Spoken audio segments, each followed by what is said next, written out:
एक ये जो हनुमान चालीसा का पाठ हो रहा है प्रचार खत्म होने के बाद, उसको इलेक्शन कमीशन ने वीएचपी और बजरंग दल के हनुमान चालीसा के पाठ को रोक भी दिया। और दूसरा जो इस चुनाव प्रचार में इलेक्शन कमीशन का रोल रहा, उस पर सवाल क्यों उठते हैं। लेकिन कांग्रेस पार्टी की अभय दुबे की स्ट्रेटेजी बिल्कुल क्लियर रही है, पिछले कई दिनों से हम देख रहे हैं। उनको लगता है भ्रष्टाचार सबसे बड़ा मुद्दा बनाना है, इसीलिए अभय दुबे ने भी अपना पूरा टाइम बीजेपी सरकार को भ्रष्टाचार के मुद्दे पर घेरने में ही लगाया। जफर इस्लाम, ये बिल्कुल उनका पूरी तरह से उनका प्रेरोगेटिव है, क्योंकि ये मंच लोकतांत्रिक मंच है, सबका मंच है। चुनाव के वक्त तो वैसे भी अपने समय का इस्तेमाल कौन से पार्टी के प्रवक्ता कैसे करना चाहते हैं, ये उनके ऊपर है। जफर इस्लाम, जवाब दीजिए। जफर इस्लाम, देखिए मानक जी, जब इनको चुनाव में कोई इनकी बातों का असर नहीं हुआ तो यहाँ पर टीवी पे टमटमा रहे हैं। लेकिन मैं इनको बताना चाहता हूँ कि हकीकत यह है कि ऐसे लोग, और कांग्रेस पार्टी का इतिहास देख लीजिए, उनके सारे लीडर्स को देख लीजिए, डीके शिवा कुमार को देख लीजिए, वहाँ के लोकल लीडर्स, वहाँ के सेंट्रल लीडरशिप को देख लीजिए, राहुल गांधी जी, सोनिया गांधी जी, ये सब बेल पे है। किस कारण से बेल पे है आपको पता है?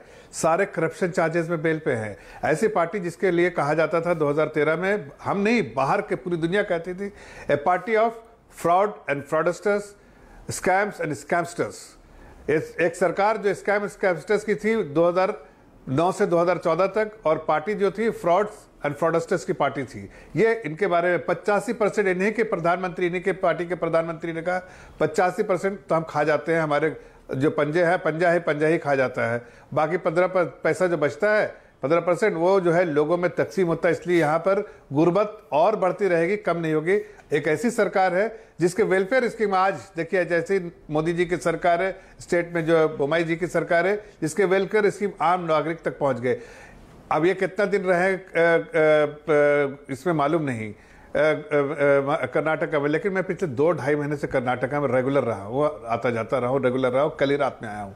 मैं इतना कह सकता हूँ, यकीन से कह सकता हूँ कि इनकी कोई भी चीज़ें आम जनता तक नहीं अपील कर पा रही थी, इसलिए कि ये सब जानते हैं कि इन लोगों का इतिहास जानते हैं। करप्शन, बहुत बड़ा करप्शन का जो गिरोह जो है, वो जो इनके जो डीके शिवा कुमार और ऐसे जो बड़े बड़े नेता हैं, और दिल्ली में जो बड़े बड़े नेता हैं, उन सब जो है कांग्रेस में हैं, और इन लोगों ने इतना ही करप्शन किया है। इसलिए इस तरह की बातें करने से कोई फायदा नहीं है। हकीकत है कि प्रचार का समय खत्म हो गया, प्रचार में कोई सपोर्ट नहीं मिला। अगर वहाँ वाकई देखते तो जब आदरणीय प्रधानमंत्री जी का जब रोड शो हुआ तो आप देखने लायक था। 10-20 लाख लोग सड़क पे आ गए उनको देखने के लिए। मुझे ही कम से कम कई किलोमीटर पैदल चलना पड़ा एक रास्ता ढूंढने के लिए कि वहां से बाहर निकल पाए। तो ये समझ में आता है कि आम जनता और लोग हर तरह के स्टूडेंट्स हैं, बच्चे हैं, बूढ़े हैं, जवान हैं, सब आ रहे हैं। और एक राहुल गांधी जी, जो उसी होटल में मैं भी ठहरा था, आप देखिए बाहर से ऐसे आते जाते कोई देखने वाला नहीं था।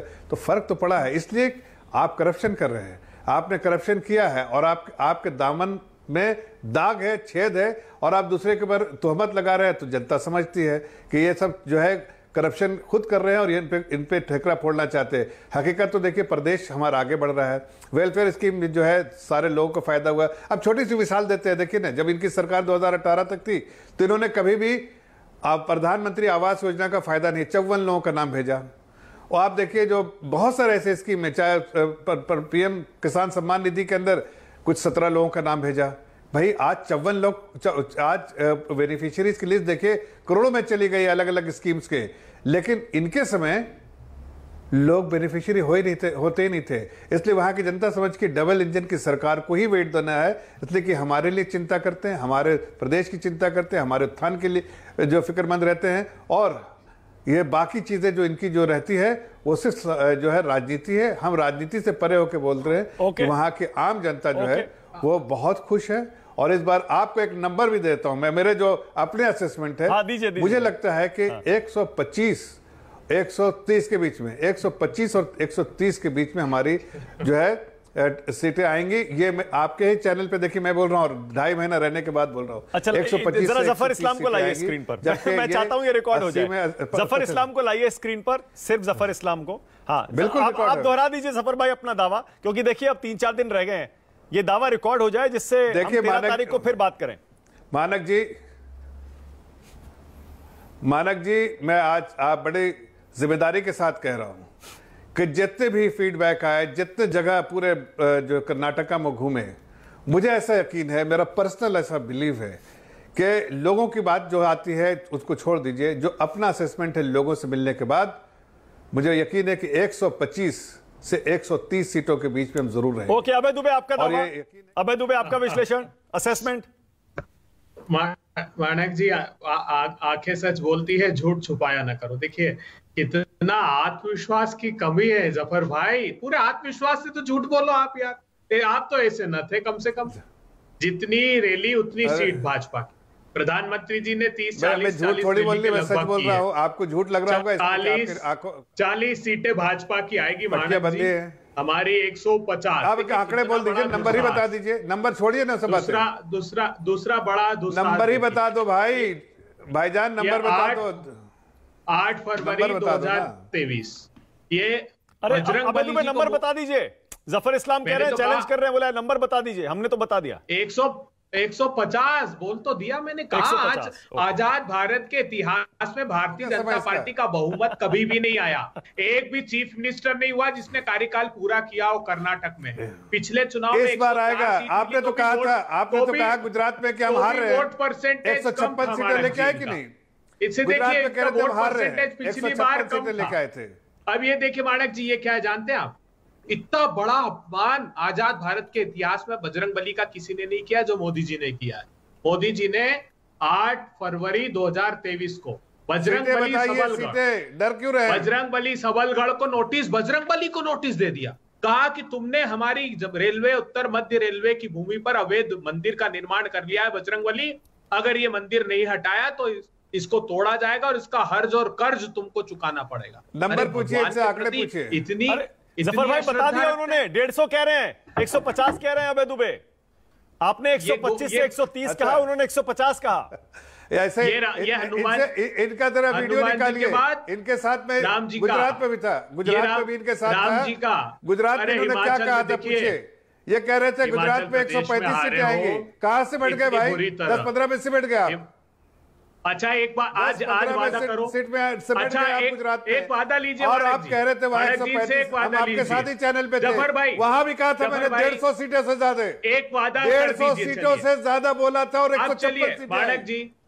माणक जी एक वादा इनसे लीजिए, अगर कर्नाटक में हारे तो आज स्वीकार करो कि वो हार मोदी जी की हुई, और जीते तो मोदी जी की जीत।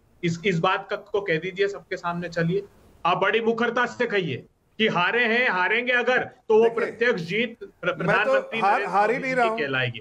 कहिए, हाँ कहिए आप अगर हार गए तो वो हार उनकी होगी, क्योंकि आपने दावा किया है कि प्रधानमंत्री जी आते हैं और वोट बदल देते हैं, और प्रधानमंत्री जी की ऐसी प्रसिद्धि, और आपने चीफ मिनिस्टर का नाम तक नहीं लिया। आज कहिए, मानक जी का सबसे प्रसिद्ध शो है ये, करोड़ों दर्शक देखते हैं। आप कहिए, इस बात को स्वीकारिए, क्योंकि वो भविष्य का। बोलने दीजिए।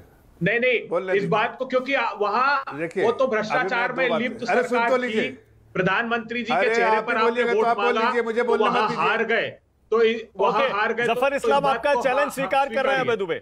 अभय दुबे कह रहे हैं जीत मोदी जी की, हार भी मोदी जी की। जफर इस्लाम के कह दीजिए, आप कह दीजिए। चलिए कहिए ना, आपके नेता है, डरिए मत। इन्होंने देखिए आपके सामने हमें, अरे देखे, अरे सुन तो लीजिए भाई। अरे कहिए ना, आप स्वीकार कर लीजिए, बस इतना कह दीजिए कि स्वीकार है। अरे अबे तुम्हें बोलने तो दीजिए भाई उन्हें। हाँ बोलिए जफर इस्लाम, बोलिए। अरे देखिए, मैं तो क्लेम कर सकता हूं पूरे ना, आप कह दीजिए छाती ठोक के कि मोदी जी। अरे चुप तो रहो भाई, तुम्हारे में इतनी गुदा नहीं है कि तुम बोल सकोगे जो हम बोलने के लिए बोल रहे हैं। अरे हम कह रहे हैं, आप बोलिए कि हार होगी तो मोदी जी की मानी जाएगी। एक मिनट चुप रहे। अरे सुनो तो सही, मैं तो सीना ठोक के बोलता हूं कि हमारे पास मोदी जी की हार मानी जाएगी। हारे हुए पासे को भी पलट देता है। आपके पास कौन है, जरा बताइए कोई ऐसा लीडर। हम तो कह रहे हैं मोदी जी एक ऐसे हमारे सुप्रीम लीडर है कि अगर कोई हमारी कमजोर स्थिति को भी मजबूत कर देते हैं। ये हमें जनता का सबसे प्यार उनको मिल रहा है, और हम जीतेंगे। हारने का तो कोई सवाल ही नहीं उठता है। 125 से 130 सीटों में हम आएंगे। आपको ऐसे ही मैंने चैलेंज किया था गुजरात में भी कि 150 से आएंगे। आप वहां कह रहे थे 135 आएगा, वहां पर आप कहाँ हो गए? सिमट गए। हमने अरे हारेंगे नहीं, हारने का सवाल ही नहीं उठता। हिमाचल में मोदी जी के नाम, अरे सवाल ही नहीं उठता। जिस चीज हाइपोथेटिकल क्वेश्चन नहीं बोल सकता मैं। अरे मैं तो कह रहा हूं कि हमारे सुप्रीम लीडर है और हम जीतेंगे, हारने का तो सवाल ही नहीं। नेतृत्व कर रहे हैं कर्नाटक, हारने का तो सवाल ही नहीं। लेकिन आप बताइए कि आपका कोई लीडर, आपका लीडर राहुल गांधी है, राहुल गांधी के आप बोलिए जितनी हारे हुई राहुल गांधी के लिए हुई, बोलिए कि जितनी सारी हारे हुए राहुल गांधी की वजह से हुई, कह दीजिए आप ये कहिए कि सारी हार का जिम्मेदार कांग्रेस का आज एक सेकंड रुकिएगा। देखिए ये टेनिस का या टेबल टेनिस का कोई भी मैच समझ लीजिए। अब देखिए सुनिए, एक सेकंड क्या बोलते हैं उसे, टेबल टेनिस में बड़ी अच्छी सर्विस की थी अभय दुबे ने। उन्होंने कहा जफर इस्लाम कह दीजिए, हारे तो जीते तो मोदी की जीत, हारे तो मोदी की हार। जफर इस्लाम ने पलट के बॉल जो है वो अभय दुबे के कोर्ट में डाल दी है। अब अभय दुबे मान लीजिए जितनी हार हुई कांग्रेस पार्टी की वो राहुल गांधी की हार थी। देखिए जो हार हुई है वो बेरोजगार युवाओं की हार हुई है, वो जिन किसानों की हार हुई जिनकी आमदनी 27 रुपए कर दी, उन बहनों की हार हुई जिनका 400 का सिलेंडर 1000 रुपए के पार मोदी जी ने कर दिया। और कर्नाटक में जो जीत राहुल गांधी तो जीत का वो ठेकेदारों की जीत होगी। नहीं राहुल गांधी ने तो जीत का सेहरा ही नहीं पहनाया। क्या बात करोगे भाई, राहुल गांधी ने जीत का सेहरा पहनाया आपको कभी? स्कूल के संगठनों की होगी जो 40% आशुतोष मोहम्मद अमीन और AK वाजपेयी।